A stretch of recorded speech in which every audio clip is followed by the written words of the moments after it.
Use it, you lose it. What I'd really like to do is put the greatness of this man in perspective. The hair loss community has a lot to be thankful for, having you as a spokesperson. You mean you just call this guy up? About life and about reality. And now, America's #1 reality radio show for men. Live from Los Angeles, it's Spencer Copeland's The Bald Truth. Hey guys, welcome to The Bald Truth. Phone number 888-659-3727. That is 888-659-3727. Live from Los Angeles, coast to coast, and worldwide. This is the Hair Loss Show, and as insane as that sounds, you know, we've been doing this program for about going on 14 years, and the reason we're able to do it for so long is because 2/3 of you by the age of 35 will suffer with some degree of hair loss. 40% of hair loss sufferers are women. Imagine that. Hair loss affects the vast majority of humans. And sadly, we as a society are not allowed to talk about it. So this is your safe place. This is a place for you guys to come and vent, talk about an issue that society doesn't allow us to talk about. Learn the truth about products and services that are out there that are claiming to stop, prevent, or treat hair loss. And I got to tell you, I say this all the time, it's like a $3.5 billion a year business. 99% of all products that claim to stop, prevent, or treat hair loss just don't work. They won't help you. They don't work. It's complete bullshit. And, sadly, because we're so vulnerable as hair loss sufferers, because 200,000 of us are waking up every day realizing for the first time that we're losing our effing hair, we're desperate. And it's hard to find out where to turn, especially when you're a newbie to the whole process. Now, if you're lucky enough to find the American Hair Loss Association, to find the IHRS, to find this broadcast, to find any of our resources, then great. You're going to get the education you need to empower yourself in this crazy field. But if you don't, you're probably going to fall prey to one of the companies that are promoting themselves through infomercials or online or in the back of magazines. And most of you will be ripped off at least once. And sadly, some of you might even be disfigured if you decide to go for surgical hair restoration without doing your due diligence, without understanding the entire scope and possible pitfalls of this incredibly insane field of cosmetic surgery. Let me give out the phone number, 888-659-3727. That's 888-659-3727. We'll get to the phones in a second. I'll answer some stuff's going on in the chat room. I don't know what's different, Piedmont. I kind of just was in a rush to set things up today, so maybe the lighting's slightly different or whatever it is. But Piedmont, you should call in once in a while. You hang out all the time. You never call in. We'd love to hear you. 888-659-3727. I'm going to get right to the phones. And again, I don't know if the phones are working well tonight. I understand that it's a bandwidth issue with my Vonage system, which luckily I think we have figured that out. So we'll be able to remedy it probably sooner rather than later. So maybe tonight it's going to work. Maybe it's not. Let's see who this is. Hey, you're on the air. Who's this?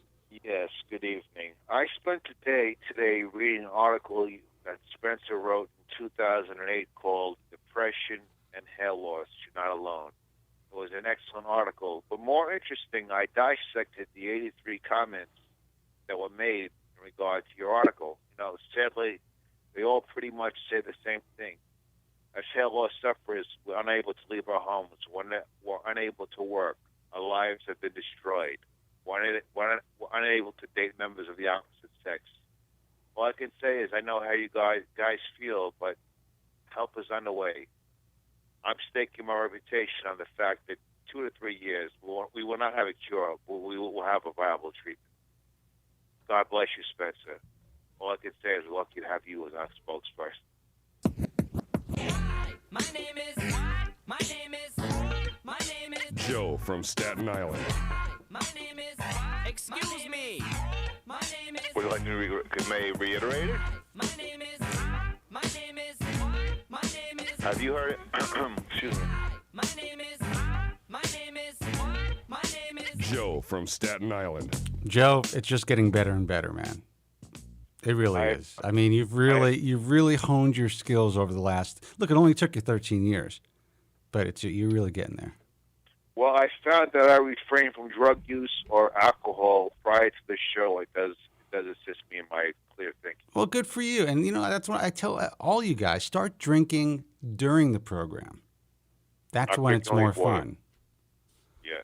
So what's happening? Are the phones any better for you? First of all, I want to comment on your phones 100% this evening. Okay, good. That's very good, 100%. Well, let's hope that it lasts. Let's hope that it lasts. I had to kind of cut off half my phone line to adjust the bandwidth. So I only have 6 working lines, guys. So if you get busy signals, I apologize. But hopefully everything will be up and running maybe by the end of the week. Well, obviously, if you have thousands of people calling at the same time, I'm sure they're going to encounter busy signals. Well, but I have less lines to work with now, so it's going to be even more difficult. I understand that.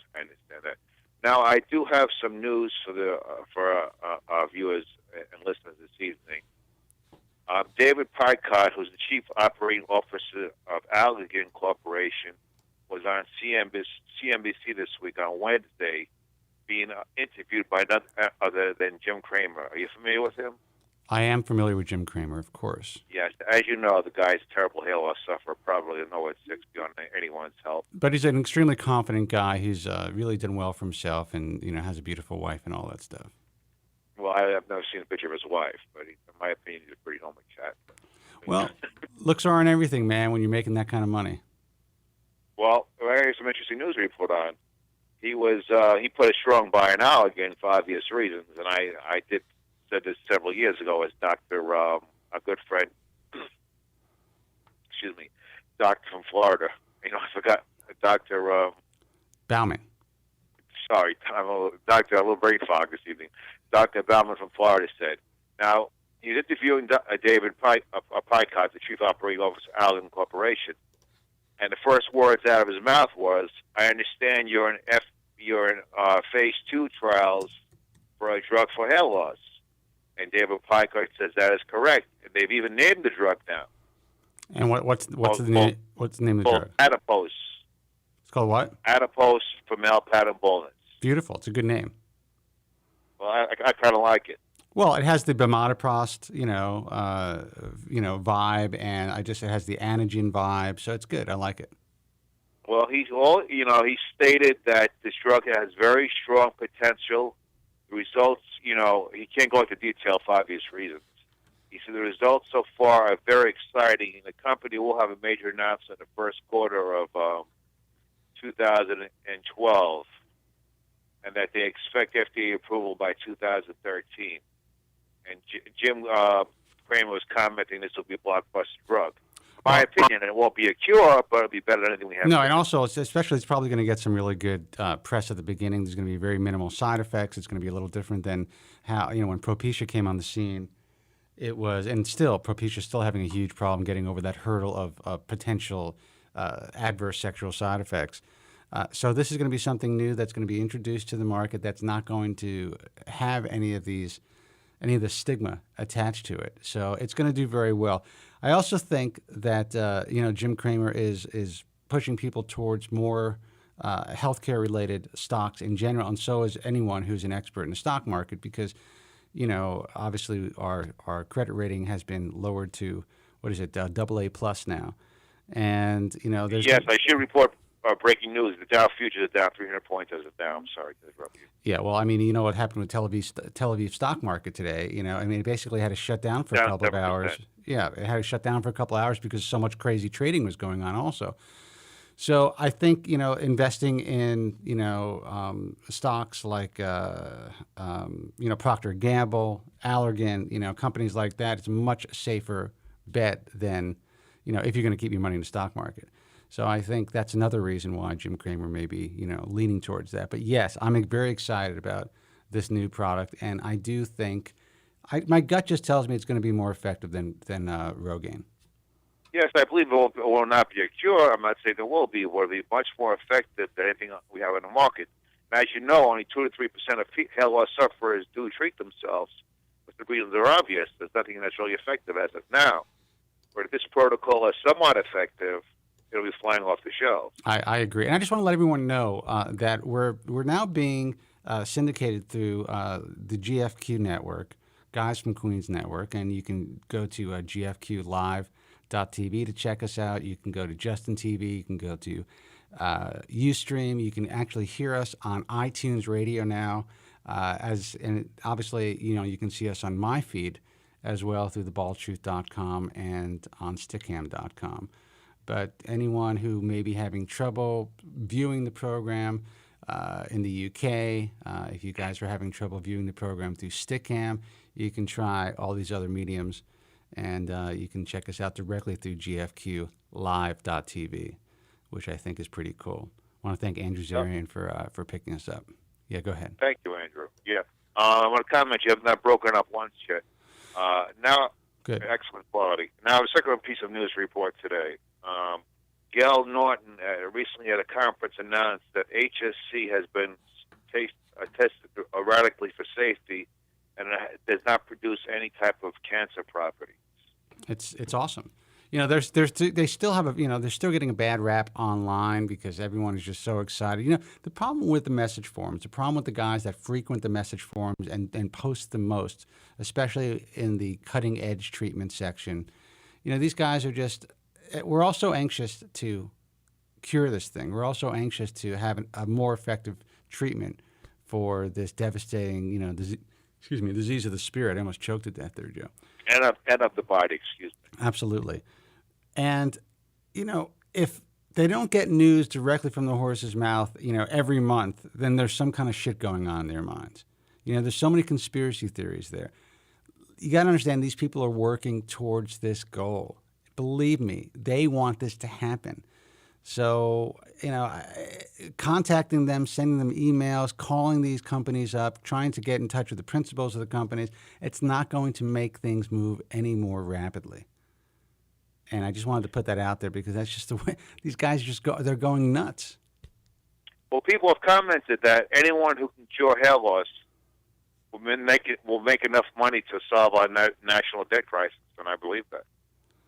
I don't know if they'll actually be able to solve the crisis, but I think they'd be able to definitely put things on hold for a while. I mean, the economic ramifications of having effective treatment for this devastating disease is beyond anyone's realm of comprehension. Oh, Joe, that's why I'm working on it so diligently. You know that. Well, buy some algae stock. I mean, I should be saying on the air, but it's kind of obvious. Listen, I couldn't buy any. Let me just take a couple of phone calls. Do you have anything else that you want to say before I take another phone call, Joe? Yeah, just one more quick thing. Jim Cramer said, would this work for me? And if I got response, why not?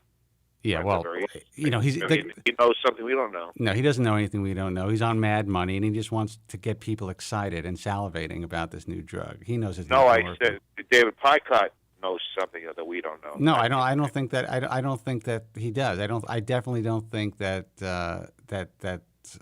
there's any inside information, even though that he's with the company, that this drug is not going to grow hair on completely bald men. I can almost guarantee that. But you know what? I hope I'm wrong. Right, but don't you think that he knows more than we know? I mean, he has the inside track. He does know more than we know. But a lot of these guys will just say what they think is going to excite the general public and really get some momentum, going as far as people investing in their stocks. Well, the bottom line is, in my opinion, no one knows what the drug will or won't do. That's really pretty much. Someone knows, but obviously none of us. Well, I can guarantee that it's going to work to some degree because we know what it does for eyelashes and eyebrows now.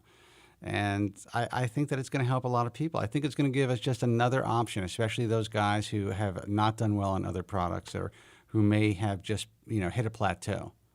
I think this is something that could really help people. Go ahead, Joe. One more brief comment. I'm really shocked that these doctors, I should say so-called physicians, haven't jumped on this already to make more extra money by mixing up Latisse like they did years ago with Rogaine and Minoxidil. Well, it's a little expensive at this point. I mean, they have to really, in order to use it on your scalp, you have to use a lot of the medication. And right now, I think even wholesale, it's probably about $60 per vial. So I mean, it would, in order to get it to an effective, price point. I just think they're going to have to wait. Yeah, well, hair loss sufferers will pay anything if it'll help. You know that. Well, dude, why don't you go out and get some Latisse, for yourself, and you see how it works? No, my studies have shown that Latisse itself will not do anything to the scalp. It's not strong enough. Okay. I'm going to put you on. Well, I'm going to keep you potted up, Joe. Let's take a call. I appreciate that. Thank you, Spencer. Sure. Hey, you're on the air. Who's this? Hello, you're on the air. Who's this? All right. Let's see who this is. Hey, you're on the air. Who's this? Hey, Spencer, how you doing? Johnny, what's happening, man? Hey, John. Not much, man. Joe, my hair loss brother from another mother. How you doing? Miserable as usual. And yourself, John? I'm hanging in there. I missed you guys last week. Were you off the air last week? No, we actually had some technical problems, and I got on probably about 45 minutes after the hour. So. Oh, I was trying to. I didn't know if it was something going on, and then the week before I was out of town. But good to hear from you guys. Dude, some good news there, Joe. It's good to hear from you, man. What were you doing out of town? Was it business, pleasure? Pleasure. Good. Family thing, trying to relax, have a good time. And how'd that work out for you? Worked pretty good. Can't complain. That's good. Drank probably more than I should have. Oh, we all do, man. But, hey. I had a little family get-together yesterday, and I'm like, you know what? I'm not going to drink during the day. Everyone's drinking. I started drinking probably around 7 o'clock, and I definitely got my fill as though I drank the entire day. So, it is what it is, Johnny. We got to enjoy ourselves. I find out that, I could probably hang with the younger folks if I could take a nap, but that just doesn't work out. But, like with Andrew, I could probably hang with Andrew, but he's going to have to at least let me take about a 45-minute nap, I have to tell you, I've never seen Andrew really in person get loaded. No kidding, huh? No, because he's always got a driver. He's always really worried about something. The guy he's more neurotic than I am. I'll tell you that. Oh, really? Did you me in person get loaded, Spencer? Yes, I have. Every time I've met with you, you've been loaded. Spencer, how's your father doing? Well, thanks for asking, man. My father is, basically the same, hanging in there. We're just taking it one day at a time. Well, I know I can speak for most of us that he's in our thoughts and prayers with you. So. Well, that's really nice of you. I appreciate that. So, what else is happening, man? What's happening on the hair loss front? Well, with me, it's still the same. We're in standby mode, but with Joe mentioning about the markets opening up, the future's down. I'm ready to pull out what little bit of hair I have left out. I mean, what the hell is going on in this country, man? Well, it's pretty scary, and honestly, I just think that I'm very fortunate. Let's put it that way. I decided to move whatever I had into cash a while ago. That's where I'm at too. I'm in cash. Yeah, and that's just the way that it has to be. Some precious metals, but I actually think that gold has hit a plateau. Maybe it'll get to 17, but then I think it's going to tank. I think all precious metals are going to tank in the coming weeks. That's probably not a popular view, but that's just my gut feeling. Well, one commentator said he believes gold is going down to $300 an ounce for the next 2 years. Who said that? Some commentator on CNBC. Really? Yep. Which commentator? I don't know his name. Some guy talking about gold. I definitely think... He said we're headed for depression, but gold's going to plummet. I definitely think it is. I had the opportunity, back in 2001 when gold was $250 an ounce, and I did what I did, took my opportunities, and then I decided to move on at, I think, the right time. Which wasn't at its height, but where I was able to make a couple of bucks. You got to remember, Spencer, like Kramer always says, bulls and bears make money, pigs get slaughtered. So that's right. You got out the right time. You cannot be a haza. You cannot be a haza. You have to, and that's a pig. You really have to just. You always have to hedge your bets, and you just have to be smart about things. Never be greedy. And Jim Kramer may not be good looking, but he's got good looking money. He damn straight, man. He's got a huge wallet, and that's all that counts. Yes, he does. Makes him look he looks like Brad Pitt. That's right. He don't like Brad Pitt. He's a terrible hair loss sufferer. Yep, that money makes him look a hell of a lot better, Joe. He also has a very unique personality that I think a lot of women would be attracted to. Plus, he's a he's definitely a very confident person, yeah. And to be in the field he's in, he's entertaining. I mean, let's face it, it's a some of his picks It's are wacky. Well, but I mean, it's an entertaining show. Yeah. No, he's listen. He's good at what he does, and he cornered a market, and he has a great shtick, and it works for him. It works for him. Johnny, what's your opinion of the news they announced an ad post from Allergan? What's your opinion on that coming to market? Well, it sounds exciting. It sounds promising. It also, I feel that, like Spencer said, it's another tool in the toolbox for maybe somebody that doesn't respond well to minoxidil or Propecia or some other drugs and maybe herbal stuff. But I'm keeping my fingers crossed. Keep my fingers crossed. I mean, it's good news. Very good news. It's definitely good news, and I think that there's going to be some more good news, relatively soon, in my view. Oh, another thing, I've been getting more and more. People are still contacting me about Dr. Go. It's like I haven't been reading the other site, Joe. Is there a lot of stuff going on that other site? Yeah, that's all they're talking about is Dr. Go. That's all they're discussing. Look, I have to tell you, I conducted that interview. I had the opportunity to speak to him and correspond with him on a couple of occasions. I think he's a nice guy. I think that he is really trying to do something that, he wants this to be revolutionary. I personally don't see it. I just don't see it yet. And it's really difficult for me to say, you know what, this guy's really onto something until I could see it. On the bulletproof.com, Dr. Cole is discussing to go a little bit. What did Dr. Cole say? I didn't read it. Well, he said that he's not sure if it works, and he thinks he's opening a clinic in London, and he said he may make a trip to Amsterdam to meet with Dr. Go. Yeah, listen. I've seen some of the results. The results of the transplants themselves are kind of mediocre at best anyway. So I don't know if he's actually regrowing the donor area. It's so difficult to tell. And at this point, we haven't, I haven't really been able to decipher what he calls proof. I don't really understand it. It's not in black and white to me, so it's hard for me to say that he's been able to prove his theory. So I'm just telling people to be cautious. Just be cautious. If you're going to invest in surgical hair restoration, frankly, I think you really need to go to some known entities. And, if in fact he's doing what he claims to do, you'll be able to, have another procedure and maybe keep some extra donor in reserve. But I don't know, man. I don't trust it at this point.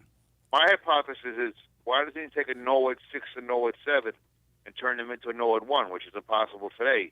If he says he can do what he can do, show us the proof. Well, in his, what he's claiming is that he can only do a certain amount of grafts per session, and he has to wait at least 1 year, I think 1 year in between sessions. So if that's the case, if you can only do 2,000, grafts or 1,500 grafts, per session, it would take, to turn someone into Norwood 1 who's a Norwood 6, it would take, 2, 4, 6, 8, 25, 30,000 grafts. Yeah, but it would take how many years? It would take a decade. So that would be difficult to prove at this point. So, Spencer, you were saying something about other breakthroughs. Is it other techniques or possible drugs out there? Or? Well, it's not any drugs, but there's some techniques that I think that are going to be coming down the pike a little sooner than a lot of people might believe. Wow. And if they come to fruition, if they work the way that at least two companies that I'm thinking about have been, saying that they're going to work, I think it's going to revolutionize the field.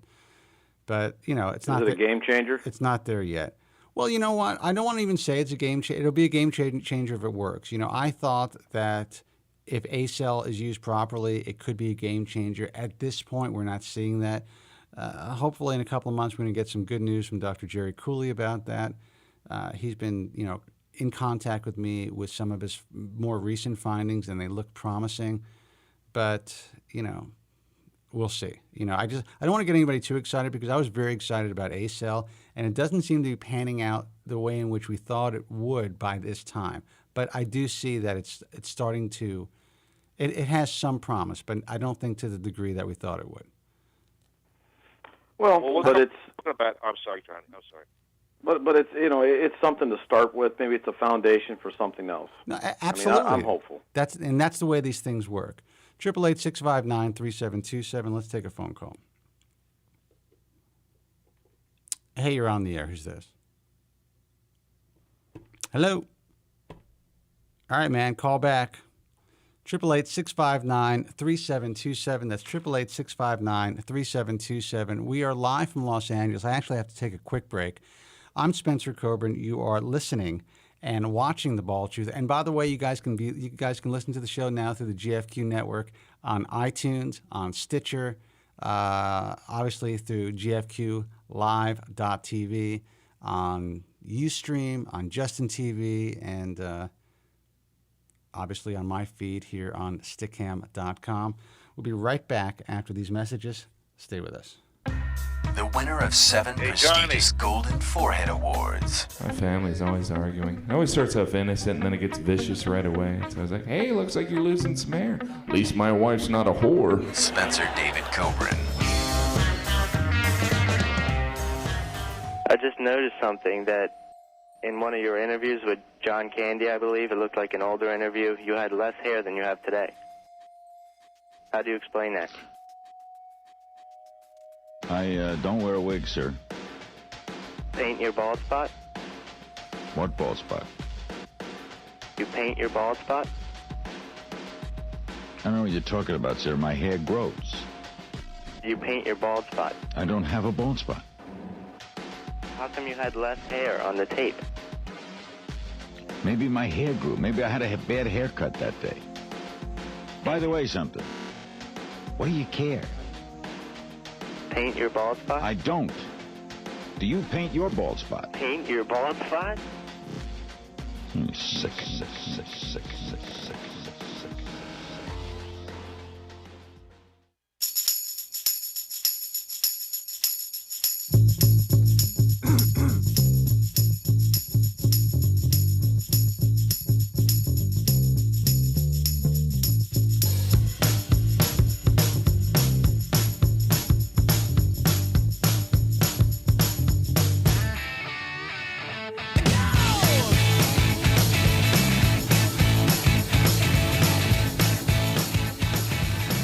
Hey guys, welcome back. 888-659-3727 is the toll-free number, live from Los Angeles. I'm Spencer Coburn, self-help radio for guys. This is The Bald Truth. Give us a call, 888-659-3727. It's the Hair Loss Show. I know it sounds bizarre, but you guys love it. 2/3 of you by the age of 35 will suffer with some degree of hair loss. 40% of hair loss sufferers are women. How effed up is that? I'm watching my language now a little bit more now that we're syndicated all over the internet. I'm doing it for Andrew. Don't want him to get kicked off of iTunes. But yeah, guys, you can actually now view The Bald Truth through the GFQ network. Obviously, we're running our own feed, but you could also view us on gfqlive.tv, join the IRC chat. You can view us on stickham.com, Justin TV, was it justintv.com? And Stitcher and iTunes Radio and all these other great places that I don't have in front of me that Suncast needs to send me a list or somebody. But it's pretty cool. It's definitely cool. I love the fact that we are all over the internet at this point, and people from all over the world who might not have been able to listen to the radio program or view us through Stickham, or, you know, I got a lot of guys in the UK complaining that for whatever reason they can't get the Stickham feed. I don't know why that is. You know what? You can listen on iTunes Radio, or you can go to one of Andrew's feeds, you know, one of the GFQ network feeds, and check it out, or directly on their site. So you guys might want to do that at some point. I'd actually like to check it out on the other feeds. I should go on to one of the other websites right now and see what it looks like. Anyway, 888-659-3727 is the phone number. It's the Hair Loss Show. You guys have the opportunity to speak with me directly if you'd like. If you don't know who I am, I am the founder of the American Hair Loss Association, author of The Bald Truth and The Truth About Women's Hair Loss. Bald Truth was first published by Pocket Books, a division of Simon & Schuster, back in 1998. How insane is that? That's how old I am. And the book, the second edition at least, is still in print. Second edition was published in, I think, April of 2000. Same publisher, Simon & Schuster. And then my second book, The Truth About Women's Hair Loss, originally published by Contemporary Books, now McGraw-Hill. It was really the first book ever to discuss the emotionally devastating issue of women's hair loss. My headphones just crapped out.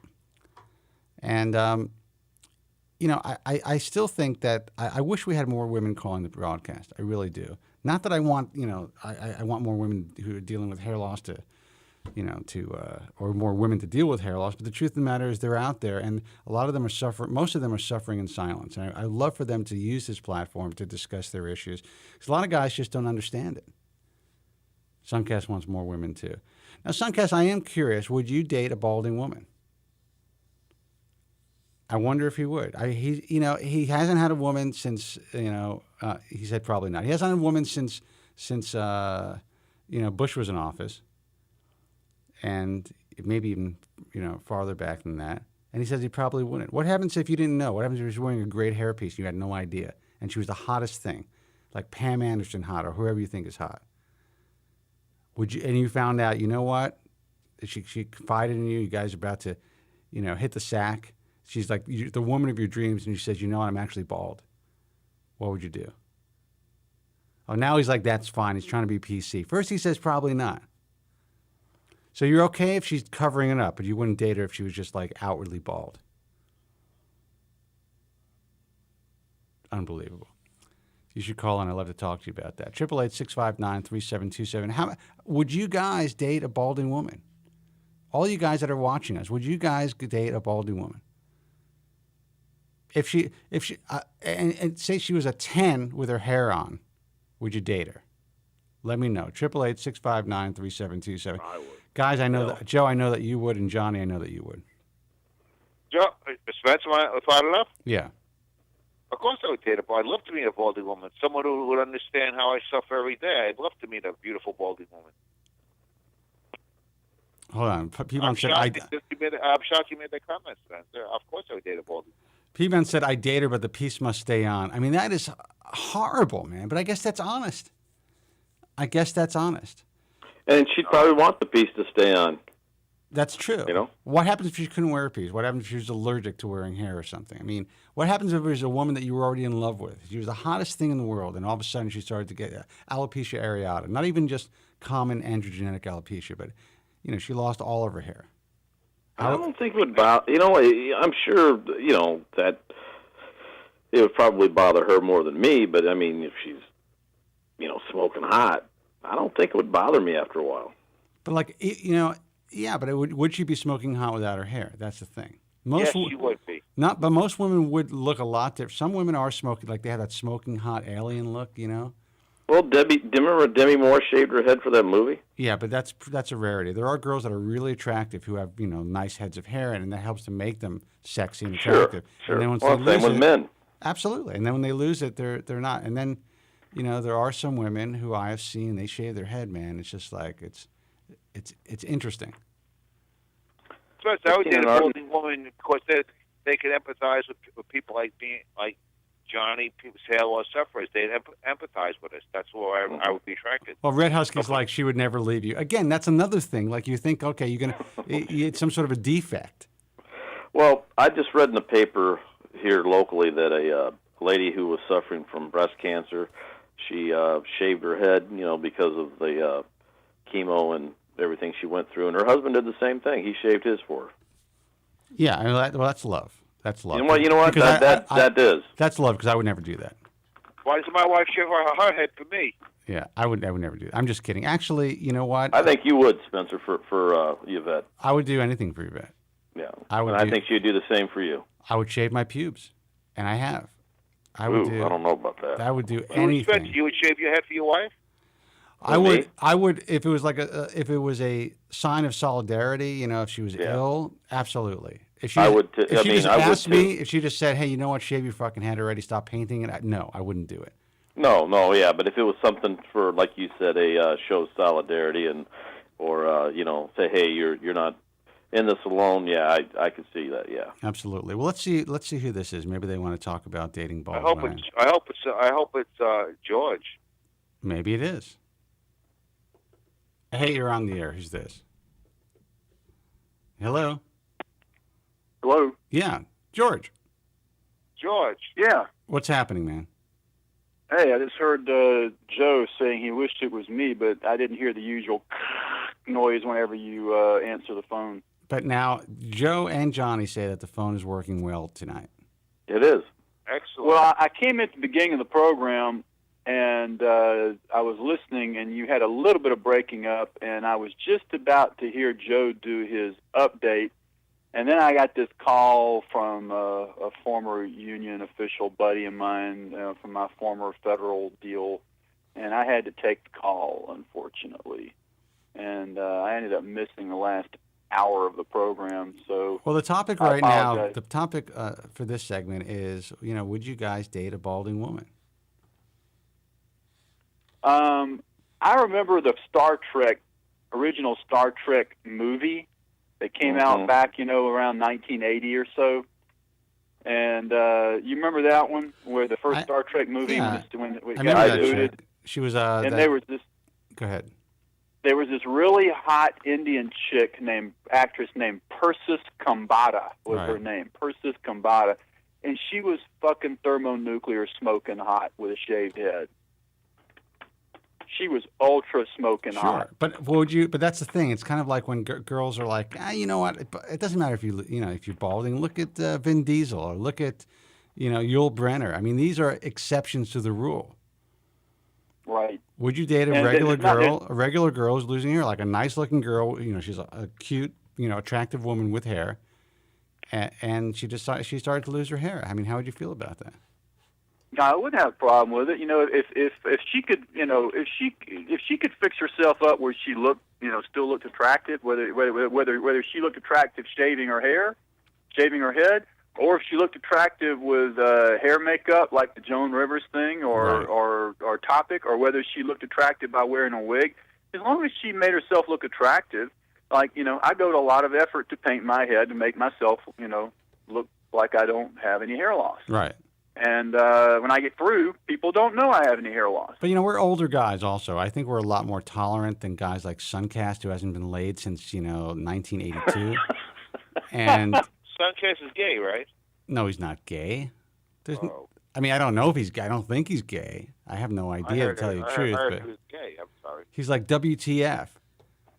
No, you want him to be gay, I think, though. Joe, I think that's... I was under the impression, he's on various shows. I was under the impression he was a member of the homosexual. You know what? This sounds stereotypical. To me, he doesn't appear to be a homosexual, but I have no idea. I really don't.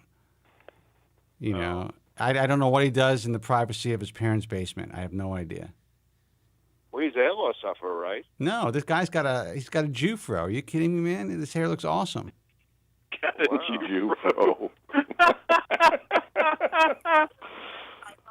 Damn, that's funny. Is it or is it a wig?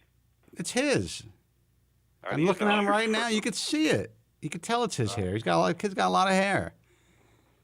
He's what is this thing I'm seeing on Spence? What is this thing I'm seeing on your website here? Juviker.com. They're spraying Topic in on their head through some kind of a device or something. Which website? I just went to the Bald Truth, and it's got some ad for something called Juveker, Juviker.com. It looked like a blow dryer with a nozzle, and then was spraying Topic out on somebody's head. That's awesome. I don't know. I mean, they're probably playing ads on my show through Stickam.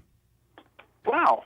The thing looked pretty cool. Like I said, it looked like a blow dryer with the end had like a nozzle with little holes drilled in it. It was spraying something like Topic on somebody's head and filling in their bald spot. Well, why don't you Google it, man? And maybe we'll get some advertisers here. That sounds like a good idea.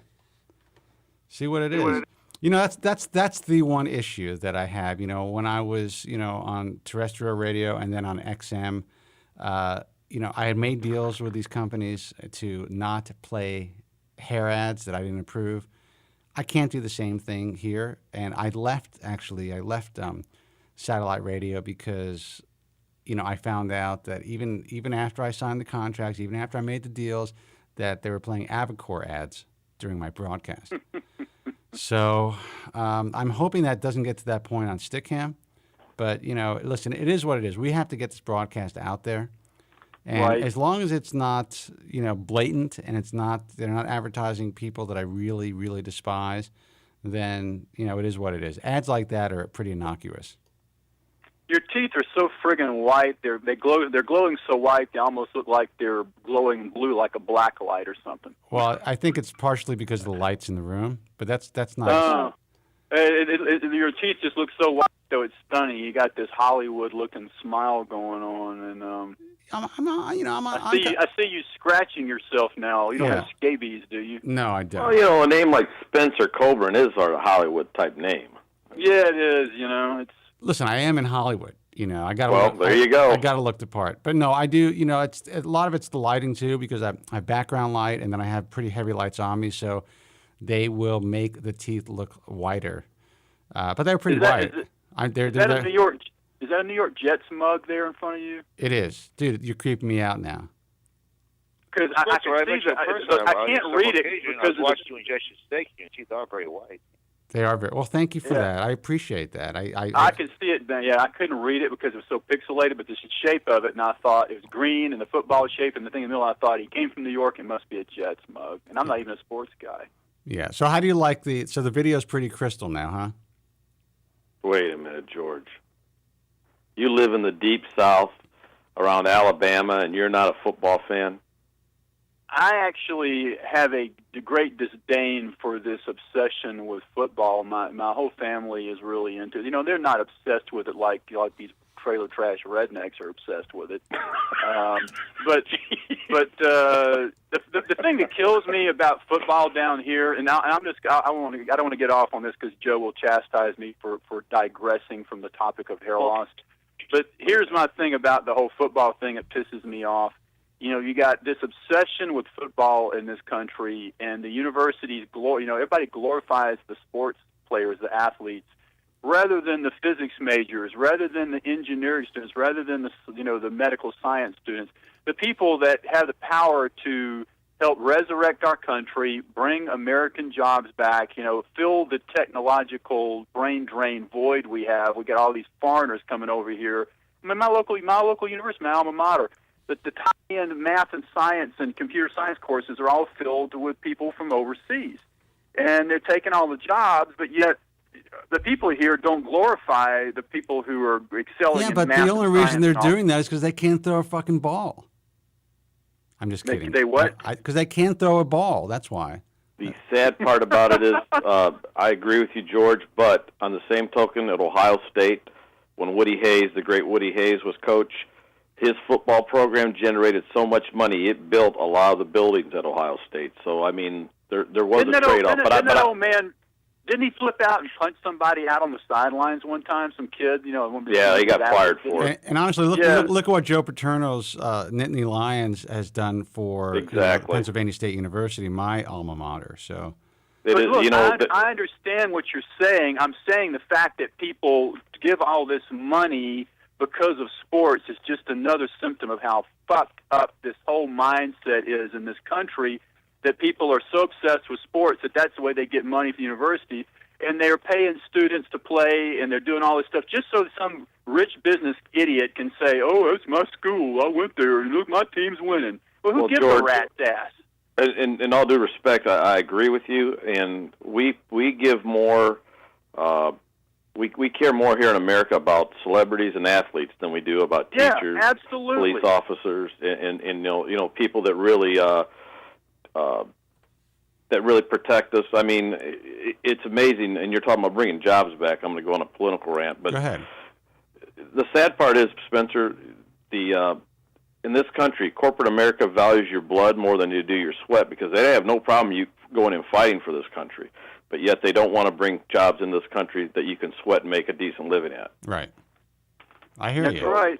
They want to outsource overseas. Capital's chasing labor to the lowest level, exploiting people overseas while they're taking the jobs out here, and the politicians are letting them get away with it. But back to your thing about the football, I'll leave you with this on the football subject, and I thought this was really funny. I have a great disdain for this whole mindset. Therefore, the whole 4.5 or 5 years, I went 4 years and went back and got some extra education, some catch-up stuff a few years ago. During that whole process, I never went to one freaking sports event at my university, and they were like the Sun Belt champions and all that. We just lost you on stick cam, Spencer. You disappeared. Really? Screen just went black, dude. Wow. I don't know what's going on. You're but fine anyway, here. I don't know what happened, man, because you were there and then suddenly you were gone. Well, I still seem to be connected, so. Well, it must be my wireless connection Yeah. here. I'm feeding from next door, but anyway, I'll leave you with this on the sports subject. It was real funny because of the stupidity of the mindset of the people that worship at the altar, this football crap. I had a thing on my local news station a couple of days ago where up in some county, in middle or north Alabama, probably around Birmingham, some sheriff's department did a sting where they sent out, the big obsession here in the state of Alabama is between the University of Alabama, which is like wins number one a lot, in the football national championship crap. They go against the other Alabama, which is Auburn University, which won national champions this year. So the Alabama-Auburn thing is like a huge bullshit rivalry thing, and all these idiots in the state are obsessed with this rivalry. And the ones who want to fight about which team is the best, I always see them out in public wanting to argue about this crap. I make a point of going up and asking them, hey, did you go to either one of those schools? Well, no. Did you go to college at all? No. Then I say, why the hell do you give a shit who wins this stupid game if since you never even went to the school? They'll want to fight you over a stupid football team but for a school they never even attended. That shows you the mindset of these people. So the sheriff's department sent out notices to all these idiots who were deadbeat parents who wouldn't pay their child support and told them they'd won free tickets to the Iron Bowl, which is the Alabama versus Auburn game. Funny, yeah. And these dumb bastards showed up. I got a clip of it. I ought to send it to you, Spence. It's like 3 minutes. Really funny. They show up, whites and blacks.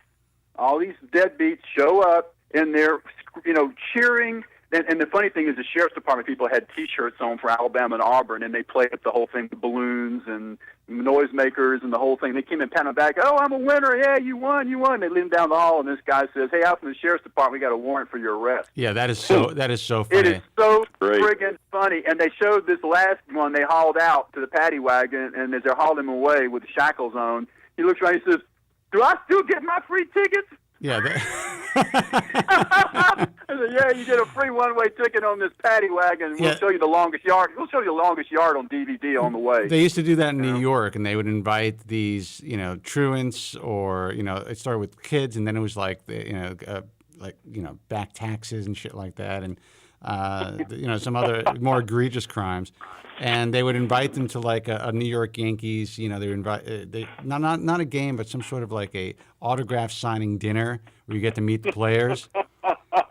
And they would basically just lock the doors, and they'd get everybody in there, and they'd have the tables out saying that the Yankees are about to come in, and everyone would be excited. Then bingo, they pull the sting, and you should have seen the looks on these people's faces, man. You know what that's reminiscent of? Back in the 14th or 15th century, when the guy on whom the modern Bram Stoker's Dracula character is based, the Prince of Wallachia, Vlad the Impaler. Wallachia, which was like the predecessor of modern day Romania. Vlad the Impaler was like this prince, and his dad was murdered or something by a bunch of these noblemen, quote unquote. And he was exiled, and he came back later and came to power, and he invited a bunch of these guys to like this big dinner and got them in this room and locked everything up and set the damn place on fire. Yeah. Joe, what was that? Oh, I'm sorry. I dozed off for a second there. I'm sorry. He sounded like he was groaning the death groan or something. Jesus. I'm sorry. So you said Vlad the Impaler, and I heard that groan. I'm thinking, what the hell's going on here? It sounded like somebody was getting impaled. Hey, did Joe have any breakthroughs for us on the update? Yes, Is there I like had any the major break- breakthroughs, like any cures or great experiments or whatever? Any new research Joe, results? go ahead. You could speak. Yes, I had some major news tonight, George. I'm sorry you had to take your call from your business associate over listening to the Bald Truth.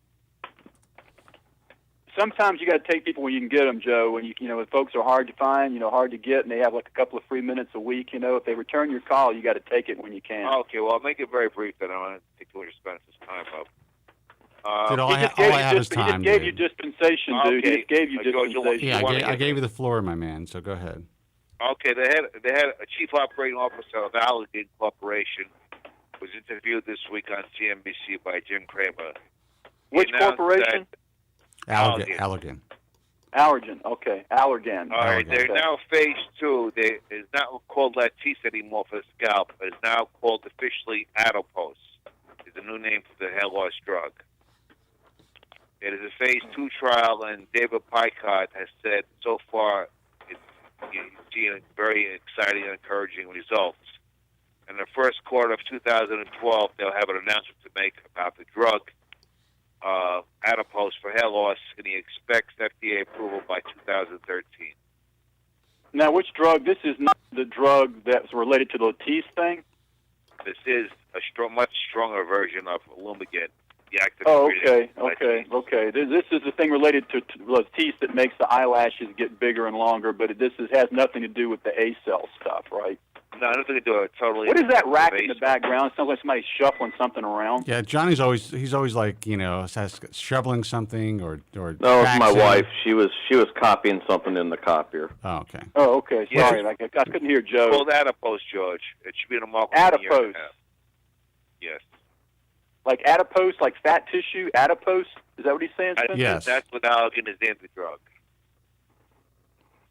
Okay. Well, I appreciate that very much, Joe. I'm sorry I missed you on the front end. And Spencer, thank you for letting me get that little bit of hope there. Listen, I'm hungover. I can't really speak tonight, so I'm letting you guys do the show. Well, me and Johnny will have a nice conversation off the air, and he told me something that really shocked me. I'm not going to repeat it on the air without his permission, but... Go ahead. You can repeat it, Joe. I don't care. You want me to say it? Sure, I don't care. All right. I asked him about his hair transplant situation. He told me he only had 500 grafts done, and he's 400 to 500. So you have at least 4,000 grafts left in your donor area. Yeah, probably. You get a nice hairline at least out of that. I've got a little bit of tufted hair up in the front. You can definitely, if Johnny wanted to pull the trigger again, and I understand why he's so gun shy, but it would be life changing. He could have those old grafts removed. He could have them redistributed. He could have them camouflaged even. Depending on, where they're placed, and he would have a different life. And wouldn't, within a year, you would be a different person, man. Yes, and I told you one of these times I'm going to call you up and have a conversation with you about that. Absolutely. You let me know, and, whoever you decide to go with, we'll let them know that you're a big, fan and caller to the program, so hopefully they could help you out. And I think that... I like to get you out from under that hat. You know what, man? I'd love to get out from under it, Spencer. You don't know how much I do. Yeah, I know. Would you be able to live with like a thin head of hair? Would that be acceptable to you? I mean, you wouldn't. I'm living with it now, Joe. No offense. You live in the hat. Would you have to have almost full head of hair to get out of your hat, or you could live with a thin head of hair with a thin crown? That's what I want to know. Yeah, I could probably live with the thin, the thinning crown. I mean, I like I said, in my crown, I've got some, I've got scars on the top of the crown, where they were put in. I mean, it's something that it's going to need some, quite a bit of attention. Well, Johnny, one day when you feel comfortable, you can send me pictures. I promise you that I will not post them on Facebook. Oh, I trust you, Spencer. And, Andrew sent me pictures of his ex-girlfriend naked, for crying out loud. Spencer, once you have Andrew, if you're listening, you didn't send any of the rest of us. Yeah, That's not man, fair. what the hell? But Spencer, how can you examine a donor area by photograph? Would you have the person inspect it, comb through it and examine it? Well, yes, Dr. Joe. I'm not saying I'm going to examine his donor area. I just want to see what his hair transplant looks like. Oh. Well, you know what, Joe? Thank you for, being so kind to keep my thing private, and I appreciate that. That was very kind of you, and to bring it up. I didn't realize you had that much donor left from when you were starting. Like Well, I've got some left. I mean, I don't have a whole lot left. I probably got 90% of it left. I beg your pardon? 500 grafts is nothing. You have at least 90% of your donor area left. Am I correct, Spencer? Absolutely. Well, yeah, absolutely. Whatever donor area he has left, very little of it was actually utilized. So, yeah, Johnny, you're in a great position. And if you're able to live the way you're living right now, and you're probably just wearing a hat because of the unnatural plugginess. Right. So if that was softened up, and you don't need a full head of hair to live your life and enjoy it, then I don't even know what you're waiting for. Well, like I said, I'd like to talk to you sometime off the air, and no, absolutely, dude. And no pressure. No, and I don't feel pressured at all. No, I would never pressure anyone into having surgery, but in a situation like yours, where it can only benefit you, even if they just broke up, the harshness of the plugs that you have, that would improve your appearance. If only 50% of the newly placed grafts grew, like if it was a failure of a transplant, so to speak, it would still improve your situation. I would consider my situation similar. I'm not saying like, but similar to what Joe Tronics has. I mean, before his, transformation. So you say that you think that it's that pluggy. Yeah, and I had a lot put behind the hairline. I mean, I've got a little bit of tuft of hair in the front. Right. But it's all behind the hairline, spread throughout. It was, the mini grafts that were, half-assed. I hate to put it that way, but that's the truth. It is the truth. You can tell the truth. That's what this show's called, The Bald Truth. For crying out loud. And, I guess the problem is the trust factor, who to trust. I mean, who... Well, I know that you were considering Bob Haber, and I will tell you that, he does a lot of repair work. He's a conservative. Mm-hmm. He's a conservative guy, which might actually benefit you. And there's no doubt in my mind that he could repair you. There's no doubt in my mind. He is very gifted and has a fine reputation, and I wouldn't have any problems going to him. It's just I don't know if he's the one I really want to go to. I mean, I've seen some of the ones that like you said before, the marketing, Spencer. Right. I'm very impressed with Hassan and Wong. I think they'd be probably number one. Shapiro, Ray Hall, people like that. And I don't want to let, like you said, logistics get in your way of what you want to achieve in your goals. So right. Well, and also don't let the marketing get into your way. Exactly. Because exactly. I think all the doctors you mentioned are incredible. They're excellent doctors who I've been recommending for years, who pay an annual screening fee to the IHRS, and the bottom line is they're great doctors. However, in your situation, in my view, you don't necessarily have to worry about the numbers. As long as you're getting if you're getting an average case, 2,000 graft case, 2,500 graft case, in your situation, you're going to benefit. You're going to be a winner. Well, I've got a very wide crown area that's it's gone a little deeper than I would have liked. But on the same token, if I can just get just enough to be age appropriate. Yeah, well, and you can go for one of these. Less is more. It's like you always say. Well, I believe that. And you also have to understand that. Say you go to Hassan and Wong, you're going to get a tremendous result, and but are you going to go in to get the most grafts? Would that be your goal? Because if that's your goal, and say they can do 5,000 grafts, you have to be prepared to have a slightly, or in some cases, a much longer scar. Right. Than you're going to get. Say if you go to Haber and you get 2,000 grafts placed. So these are all variables that you have to be aware of. Because I know this one guy, actually, I recommended him to go to Victor Hassan. He got a great transplant. He's really happy with the end result. He's a personal friend. And the reason I recommended Victor is because he said he wanted one of these 5,000 graft cases. This is what he wanted. And he wasn't going to go through with it unless he can get something like that. So I'm like, look, this is the guy to go to. This is back when Victor was really one of the only guys who were doing really, really large cases like this.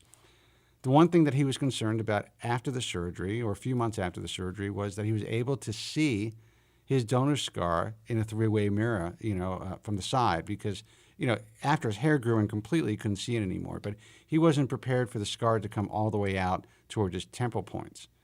And, Right. in order to get those many grafts out, you have to cut out more tissue. That's just Right, the way that it is.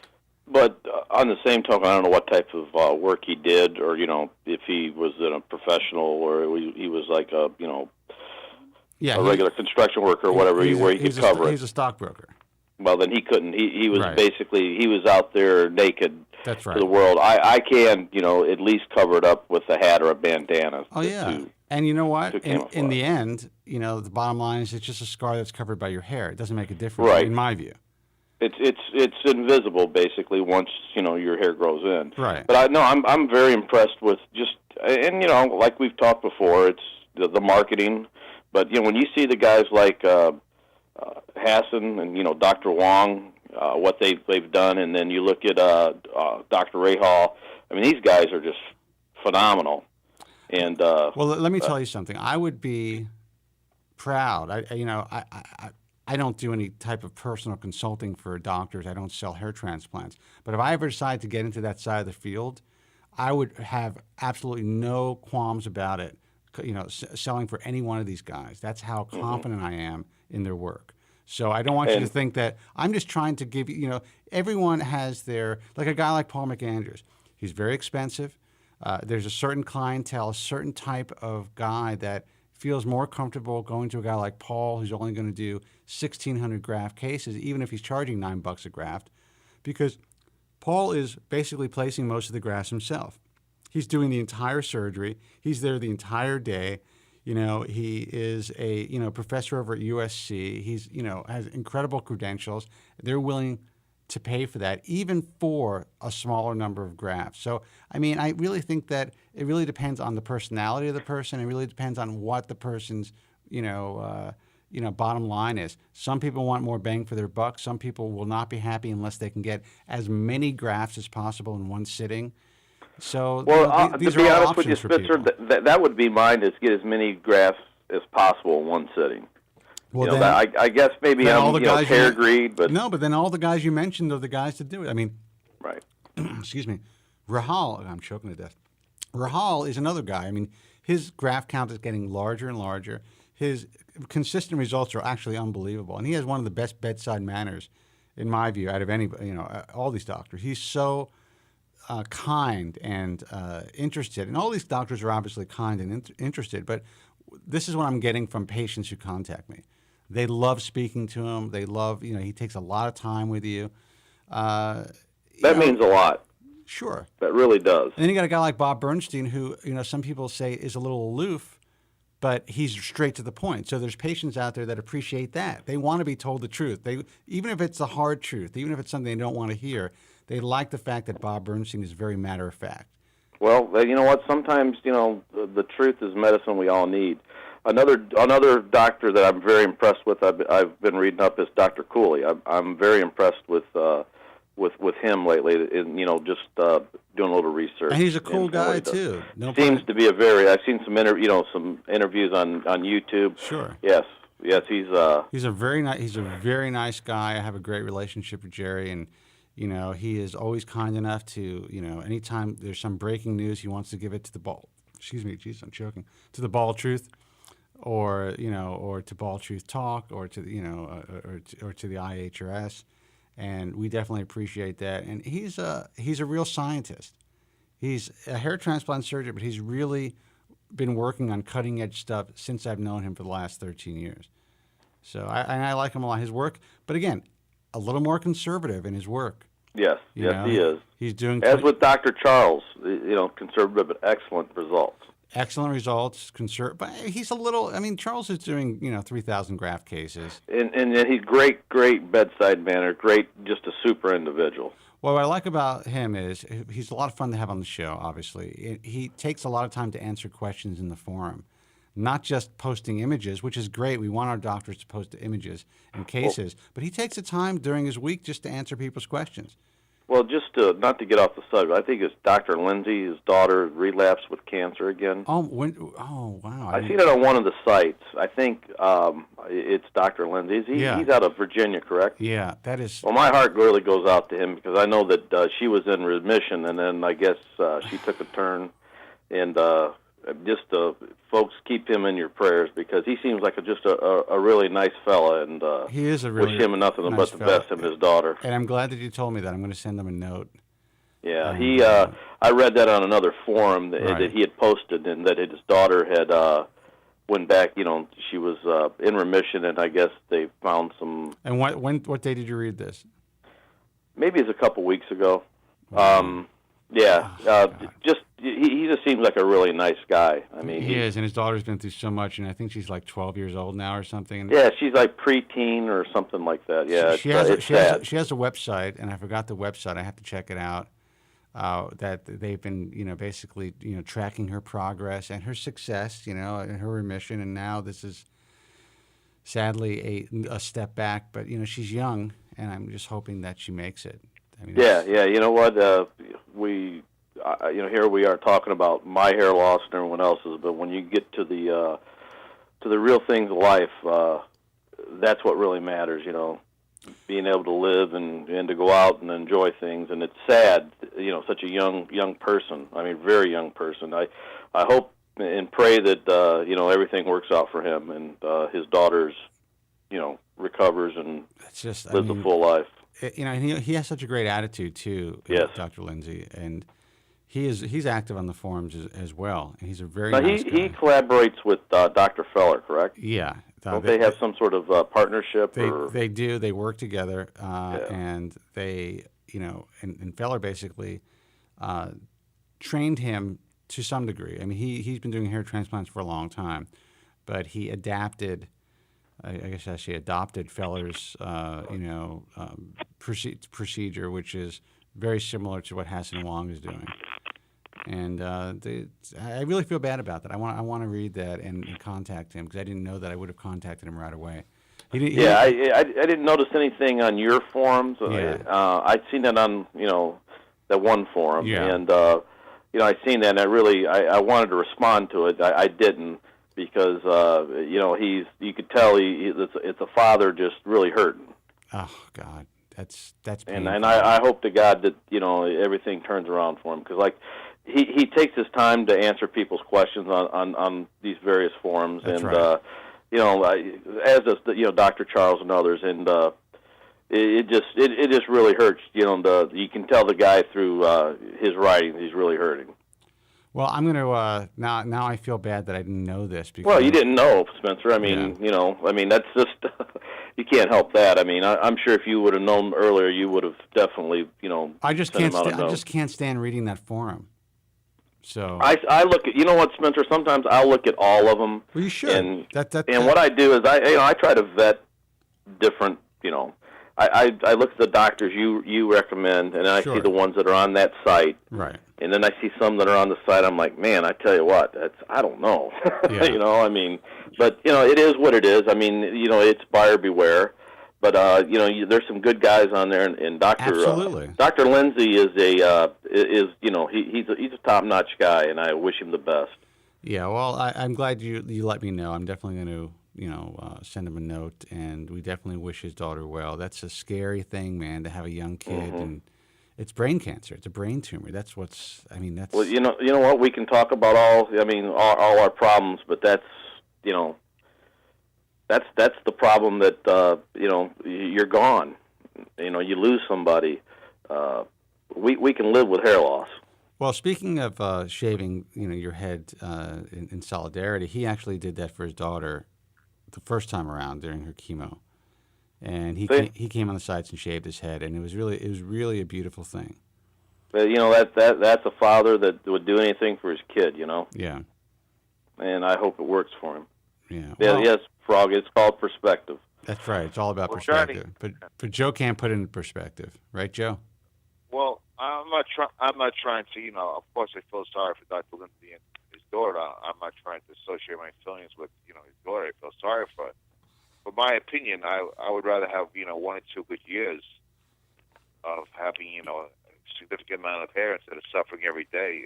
To me, it's a trade-off, really. But on the same token, Joe, if it was your daughter or Vincent, you know how as a father that would affect you. I mean, I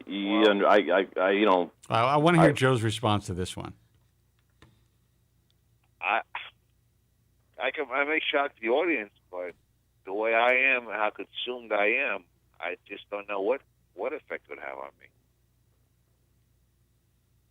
That's my answer. How do you respond to that? I don't. Yeah. I mean, Hold on, George. Are you still holding on? Because I have to know. I mean, how do you respond to something like that?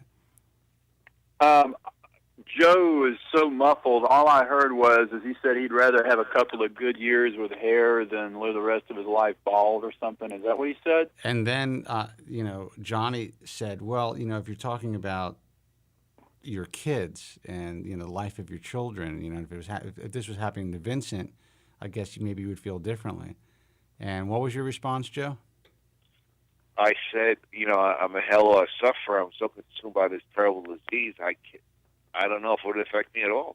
I don't know how it would affect me, if it even would affect me at all. So basically he's saying he doesn't know if Vincent getting ill would affect him.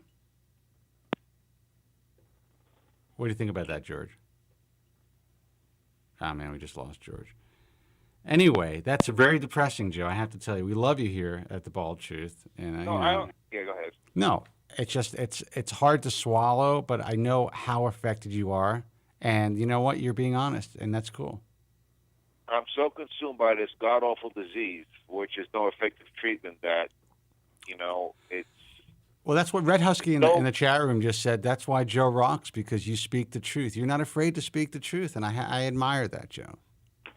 I don't mean any disrespect to Dr. Lindsay, you know that, but I'm just saying I'm so consumed by this god awful disease. Oh, I know that. Joe, that's the reason why I hope maybe someday that this thing can be lifted off your shoulders, and you can maybe, and I don't mean this in a demeaning way, but your eyes can be opened up to see the joy of things that are around you that you don't get to see. Johnny, I want to hear the birds sing. I want to walk on the beach. I want to be free. Believe me, my friend. Yeah, I truly believe you.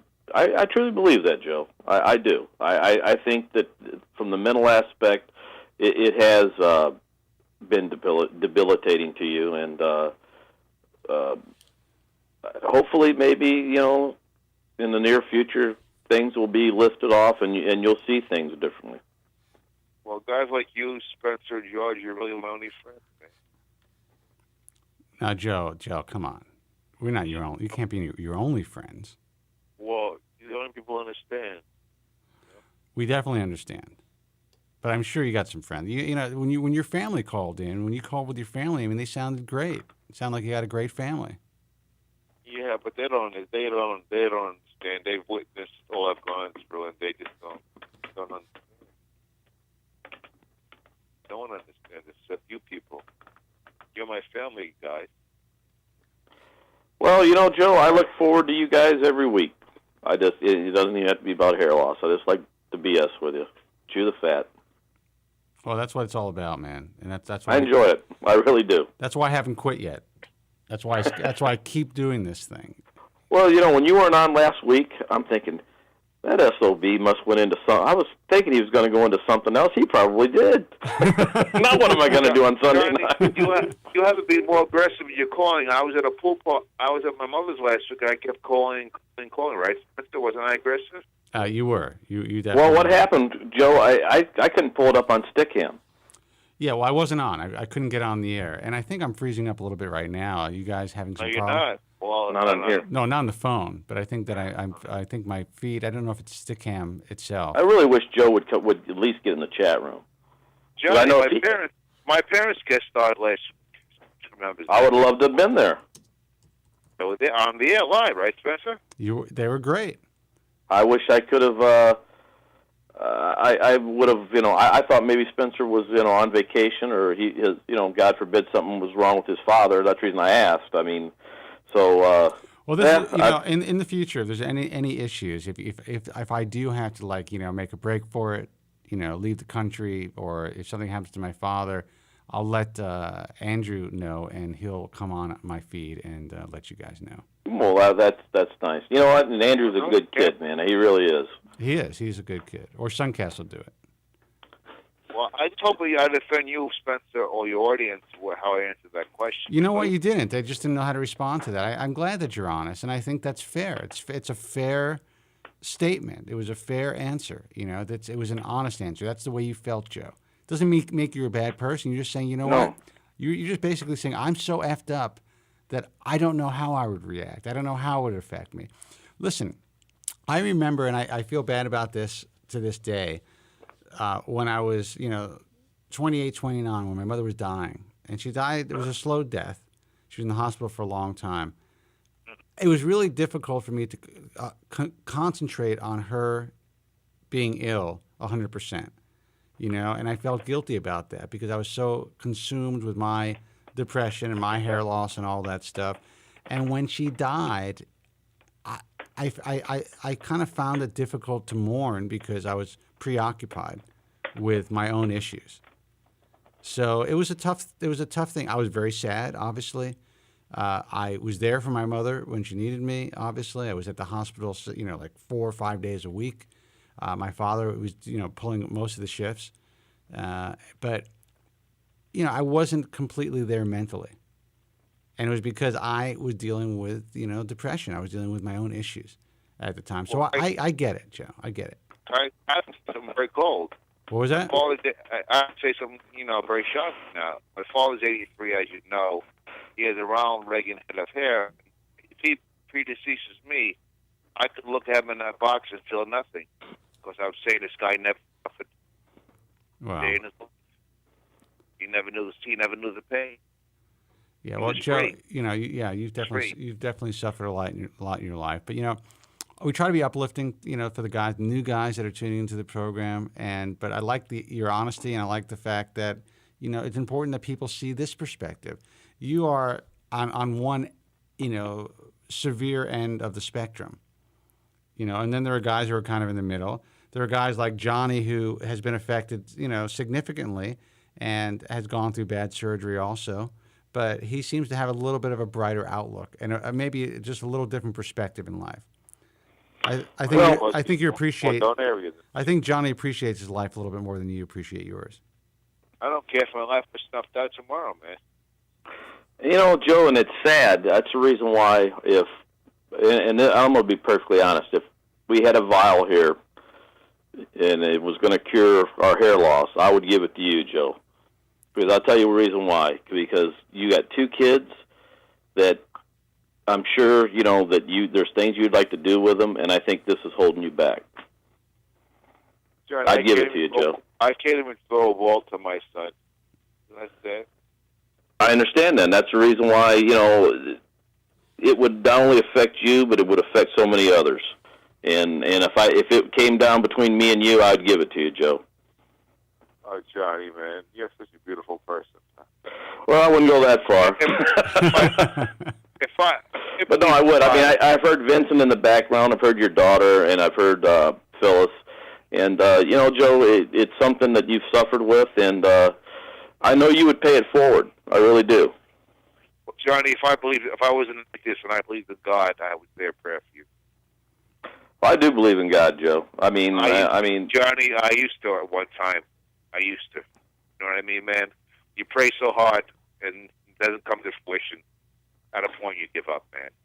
Well, no matter if you're of the Christian faith or the Jewish faith, like Spencer. I was of the Christian faith, man. But here's the thing, though. Sometimes things don't happen the way you want them for a reason. And I don't think it's, divine intervention is just that. It's, it takes its own course. I really do. I really believe that. Would a kind and caring God perpetrate this monstrosity of disease upon mankind? My God. Here's the thing.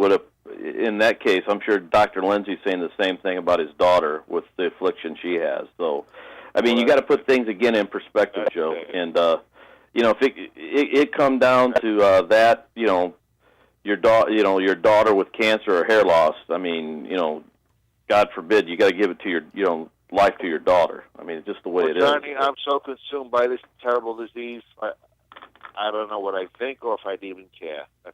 That's so. I'm sorry. And again, Joe, I hope that someday that it's done, and we can call this the the guy's truth or whatever, and we can just come on here and just talk about Spencer doing backflips off his diving board. Dude, when this is done, I'm out of here. So no, you're not. Good luck. We got to find something else, man. All right, we'll figure it out. Let's see. If, I don't know if this is George or somebody else, but we got a few more minutes. Let's see who this is. Maybe it's TJ. Hey, who's this? You're on the air. Spencer? Yeah. Hey, George. You asked me to respond to Joe's statement, about how he'd feel, and then all of a sudden I heard this clickety-clack, click, click, and then this high-pitched ee, and then I was gone. Yeah, that's the cracked phone system I have. But yeah, go ahead. It said my cell phone, I looked at it, said call ended. Okay, well, so, that's what happened. Anyway, you asked me how I would respond to that, and I don't know. I guess I have to respond like ditto to what Johnny said, but it's shocking to me in a way that Joe says he thinks he would be so wrapped up in himself that he couldn't empathize with the suffering of his child. But, we're all suffering with this, but just at different degrees. And since I'm not suffering to the degree Joe is, I'm not going to pass judgment over how I think he should or should not respond. His response is his response. I can't identify with it. I can't really understand it, but I can respect it. Well, I appreciate that, but that's what radio's for, to pass judgment. That's what people are waiting. That's what people want to listen. They want you to pass judgment. No, man, I'm not going to do that in this case. I mean, Joe is not. I've dealt with so many evil, psychopathic, and sociopathic fuckers in my life that. People on whom I will pass judgment, who are out there just trying to do everything they can to hurt other people, to destroy other people's lives, who are intentionally trying to hurt and destroy other people. I will pass judgment on them. I know as a Christian I'm not supposed to, but I can call them what they are. I'm supposed to forgive them, but that doesn't mean I can't call it like I see it, right? Yeah. But Joe is not that kind of person. Joe's not out to intentionally hurt anyone. He just is so consumed with his misery that he's unable to see the forest for the trees. That's true. That's true. And I've lived my life around people who, sadly, like my dad, who have had similar issues, obviously not about his hair loss, but they can't get past their own darkness, their own depression, their own, feelings of whatever they're feeling. And, it affects everyone around them. And, I try to tell Joe that he has to somehow at least hide it from his kids if he can. And I think at this point it's too late. His kids are definitely affected by it. But Joe, yeah. Go ahead. Sorry, go ahead. Joe just doesn't. I don't know. I don't know what kind of household you grew up in. I don't know if your parents were caring. I don't know if they were sane, stable, responsible, caring, adequate parents. I don't know if I'm almost 50 years old. I've never met any family that didn't have some kind of significant problems or skeletons in the closet or some kind of issue or the other. I don't think such a thing exists. Right. However, it's all a matter of degree. I look at my effed up situation I grew up with, and there was some serious issues. There was no drug, there was no drugs or alcohol or infidelity or any of that, but I had some serious shit in my household, that one of my parents was seriously affected by having grown up in an alcoholic household.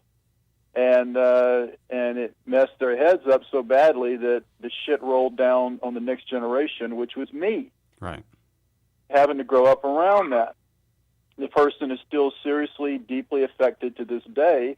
And and the ripple effects of that has affected me, the other parent, my sister, and it's really, really had a serious impact on our lives.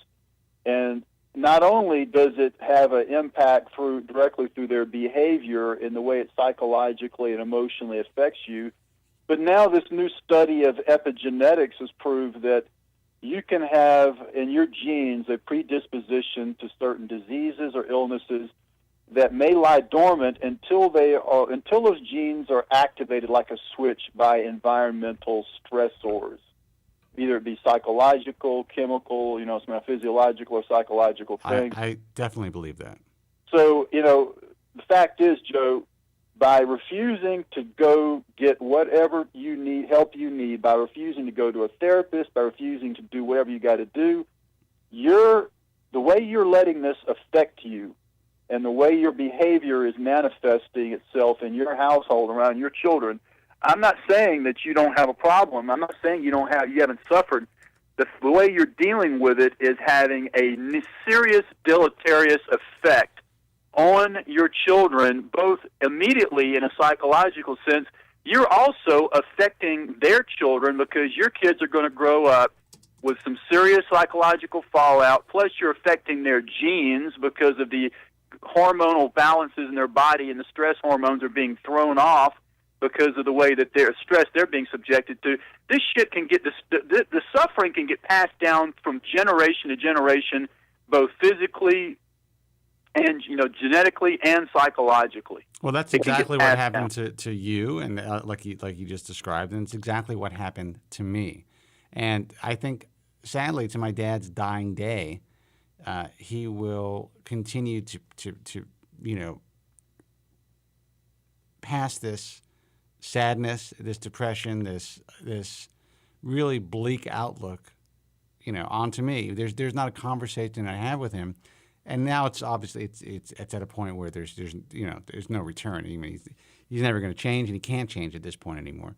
But it's miserable. And it's been miserable for many, many, many, many years. Very difficult, to the point where my late brother really didn't want to have a lot to do with my father. And I always felt bad for my dad because of that, and because I knew that deep down he was a good guy. But, Well, I know deep down Joe's a good guy, and that's why I'm afraid that one day Joe's going to come to his senses about this stuff and be able to put it in perspective.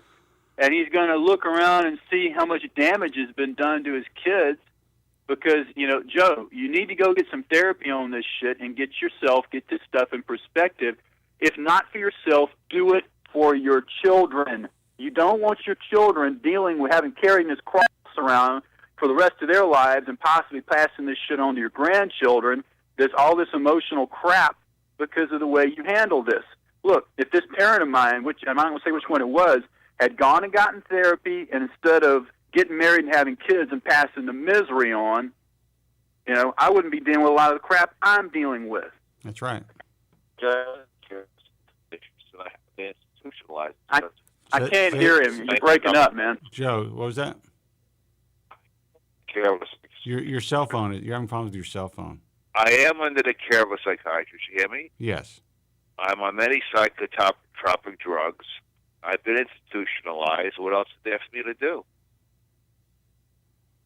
That's a good question, and you know what? We're going to have to get back to that next week, Joe, because I pose as a George into your audience. Well, yeah, and we'll think about that. I don't know what else you can do except,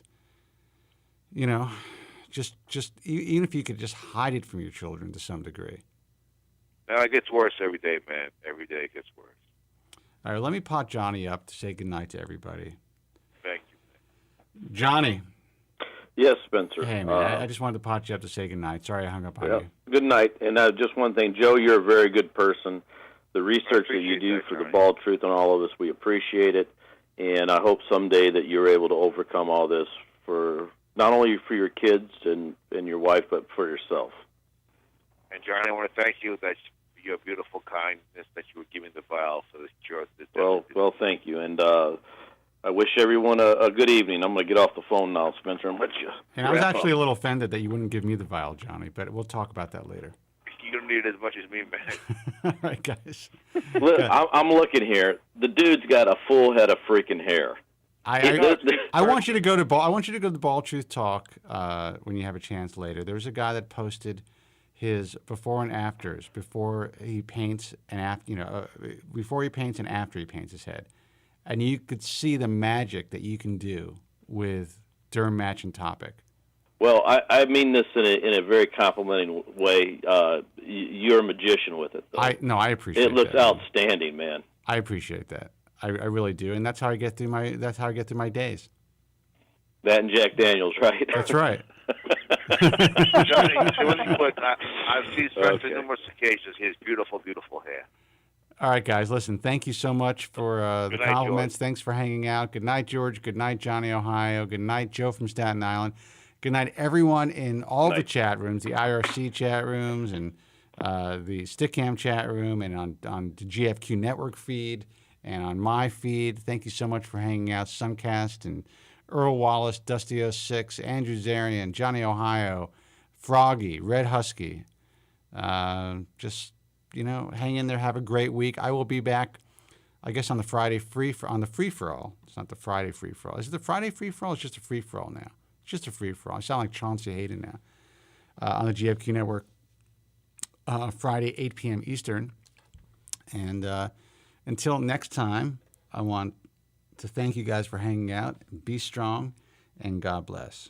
I'd like to thank all of my guests today. They did a swell job in showing us how easy it is so that we can really do it. If I can do it, they can do it, you can do it. But bye for now.